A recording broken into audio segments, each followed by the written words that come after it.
பார்த்ததுல ரொம்ப ரொம்ப சந்தோஷம். இன்னும் நம்ம சேனலை சப்ஸ்கிரைப் பண்ணாதவங்க சப்ஸ்கிரைப் பண்ணி வச்சுக்கோங்க. கூடவே இருக்கிற பெல் ஐக்கானே பிரஸ் பண்ணி வச்சுக்கோங்க. Thank you friends. இன்னைக்கு நம்ம கிச்சன்ல என்ன பார்க்க போறோம்னா, இன்னைக்கு நம்ம கிச்சன்ல மாங்காய் சாதம் எப்படி பண்றது அப்படிங்கறதான் பார்க்க போறோம். இப்போ வந்து மாங்காய் சீசன் இல்லைங்களா, நல்லா வாய்க்கு புளிப்பா சூப்பராக டேஸ்ட்டாக இருக்கும் மாங்காய் சாதம்.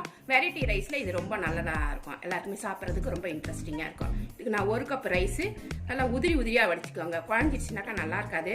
இந்த மாதிரி உதிரி உதிரியாக நல்லா வெந்திருக்கணும், அதே சமயத்தில் ஒட்டக்கூடாது. கொஞ்சம் தண்ணி கம்மியாக வச்சிங்கன்னா இந்த மாதிரி இருக்கும். இந்த மாதிரி உதிரியாக வடித்து நல்லா ஆற வச்சு எடுத்து வச்சுக்கோங்க. 1 கப் ரைஸுக்கு ஒரு சின்ன மாங்காய், இது வந்து ஒட்டு மாங்காய், புளிப்பு இல்லாத மாங்காயாக எடுத்து தோலை சீவிட்டு நீங்கள் வந்து கேரட் துருவியில் போட்டு துருவி எடுத்து வச்சுக்கோங்க கொஞ்சமா. ஏன்னா புளிப்பு ரொம்ப இருந்துச்சுனாக்கா கம்மி பண்ணிக்கோங்க மாங்காயை, அதுக்கு தகுந்த மாதிரி போட்டுக்கோங்க. ஒரு 4 ஸ்பூன் அளவுக்கு தேங்காய் துருவி வச்சுருக்கேன்.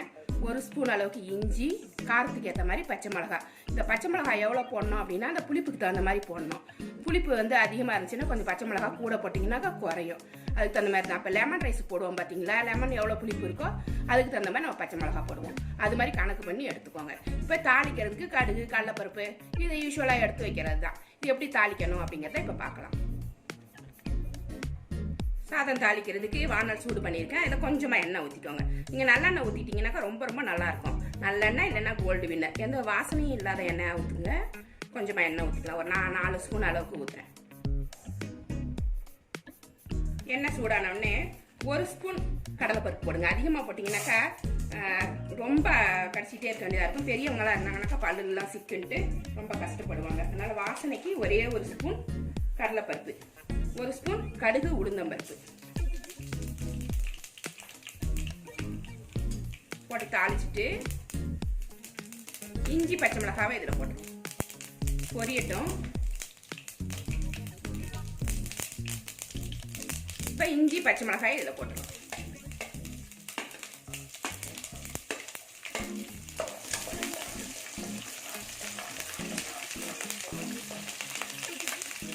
பச்சை மிளகாய் கொஞ்சம் வதங்கின உடனேவே தேங்காய் போட்டுடலாம். தேங்காய் கொஞ்சம் வறுத்த மாதிரி போட்டிங்கனாக்கா நல்லா வாசமாக இருக்கும்.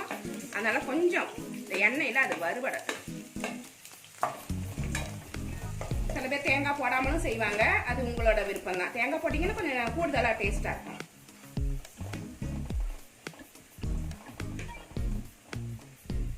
ஒரு 10 முந்திரி பருப்பு எடுத்து வச்சிருக்கேன், இதை போட்டுக்கலாம். நீ சேர்த்து ஃப்ரை பண்ணலாம்.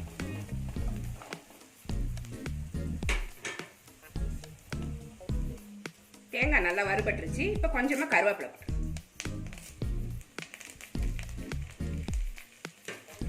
கருவேப்பிலை போட்டுட்டு மாங்காய் இது கூட சேர்த்து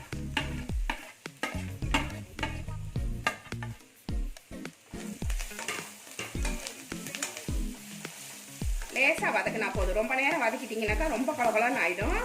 மாங்காய் இருக்கிற இடமே தெரியாது. இப்போ இதுக்கு கொஞ்சமாக மஞ்சள் பொடி போட்டுக்கலாம்.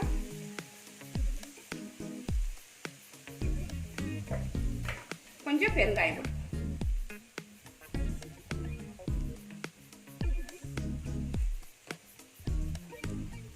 உப்பு போட்டுக்கலாம். அளவா போட்டுக்கோங்க. சாதத்துக்கும் இந்த மாங்காய் தொக்குக்கும் சேர்த்தே போட்டுக்கோங்க.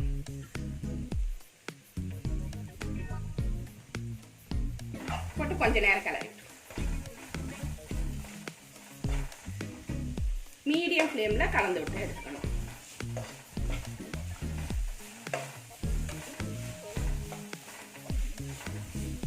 ஒரு நிமிஷம் கலந்து விட்டாதான் இந்த உப்பு காரம்லாம் கரெக்டாக இது இந்த தொக்குல இருக்கும். அப்போதான் சாதத்தில் போட்டு பிசையும் போது டேஸ்ட் கரெக்டாக வரும்.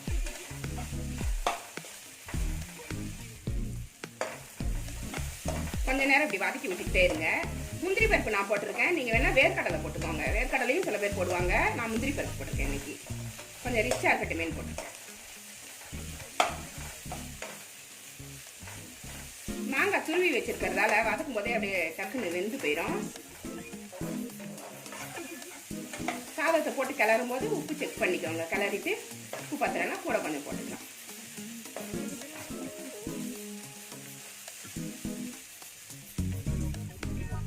மாங்காய் நல்லா வெந்துருச்சு.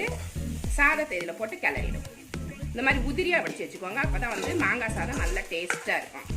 நல்லா மாசமாக இருக்கிறவங்களுக்கு செஞ்சு கொடுத்தா சாப்பிட்டுட்டே இருப்பாங்க. ஃபுல் டே இதையே சாப்பிடுவாங்க. நம்மளுக்கே பிடிக்கும், மாசமாக இருக்கிறவங்களுக்கு ரொம்ப பிடிக்கும்.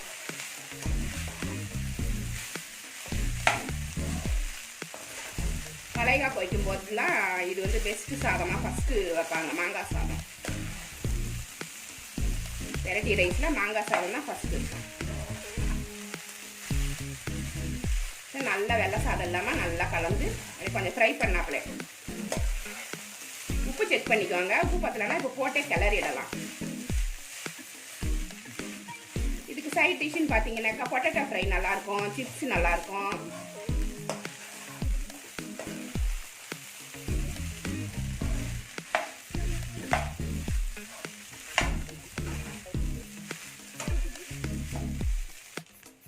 உப்பு கொஞ்சம் குறையுது, அதில் இப்போ போட்டுருவோம். அது மாதிரி செக் பண்ணிக்கலாம். உப்பு குறைஞ்சிச்சுனாக்கா டக்குன்னு போட்டு ஈக்குவல் பண்ணிக்கலாம்.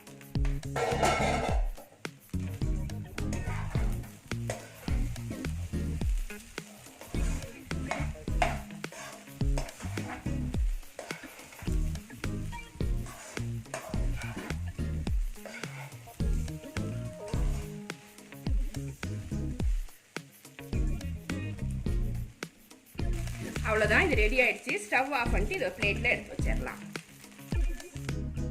அருமையான மாங்காய் சாதம் சூப்பராக ரெடி ஆயிடுச்சு.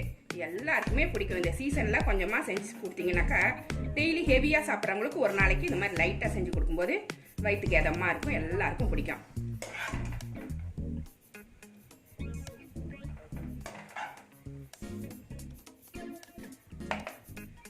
ரெடி ஆனதுக்கப்புறம் இது மாதிரி இருக்கும். இந்த ரெசிபி உங்களுக்கு பிடிச்சிருந்தா நம்ம சேனலை சப்ஸ்கிரைப் பண்ணி வச்சுக்கோங்க. கூடவே இருக்கிற பெல் ஐக்கானையும் ப்ரெஸ் பண்ணி வச்சுக்கோங்க. லைக் பண்ணுங்கள், ஷேர் பண்ணுங்கள், கமெண்ட் பண்ணுங்கள்.